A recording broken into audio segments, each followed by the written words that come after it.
చరిత్రలో చాలా వివాదాలు చూశాను నేను. ఎన్టీ రామారావు గారు ముఖ్యమంత్రిగా ఉన్నప్పుడు కాంగ్రెస్ నాయకులు వాటర్ అష్యూర్డ్ వాటర్ ఇమ్మనేవాడు. అంటే కృష్ణాకు వాటర్ ఆయకట్టు ఇచ్చారు పచావత వార్డు ప్రకారం. ఆ రోజు వీళ్ళు చెప్పేది ఏంటంటే మీరు అక్కడ నీళ్లు కట్ చేసి మాకిమ్మంటారు, ఇక్కడ కట్ చేసి ఇస్తే విరోధం అవుతుంది. ఎన్టీ రామారావు గారు ఒకటే చెప్పారు, వాటర్ ఈజ్ అష్యూర్డ్. వీళ్ళ అష్యూర్డ్ వాటర్ ఇమ్మంటారు, నిక్కర జలాలు ఇమ్మంటారు, ఆయన మీకు నీళ్ళు ఇస్తాను తీసుకోమంటాడు. ఈ వివాదం చాలా రోజులు జరిగి ఒకరోజు అయితే రాజశేఖర్ రెడ్డి కొంతమందిని తీసుకొచ్చి ఎన్టీ రామారావు గారు సెక్రటరీకి పోతా ఉంటే అడ్డం పడుకుంటే ఆయన కూడా అడ్డం పడుకొని గేట్ దగ్గర పడుకొని 4 గంటలు పడుకొని ఆయన కూడా నిరసన తెలియజేసే పరిస్థితికి వచ్చాడు. ఇలాంటివన్నీ చాలా జరిగాయి.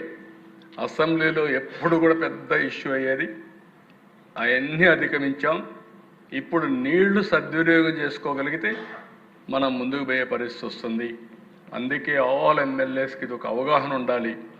వాటర్ సెక్యూరిటీ ఒకటే చెప్తున్నా, నా జీవితంలో నేను ఎన్నో పనులు చేస్తున్నాను, కానీ అన్నింటికంటే నాకు ఎక్కువ తృప్తినిచ్చే పని ఇరిగేషన్ ప్రాజెక్టులు కట్టి నదుల అనుసంధానం చేసి అందరికీ నీళ్లు ఇవ్వగలిగితే అదే చాలా సంతోషంగా ఉంటుంది.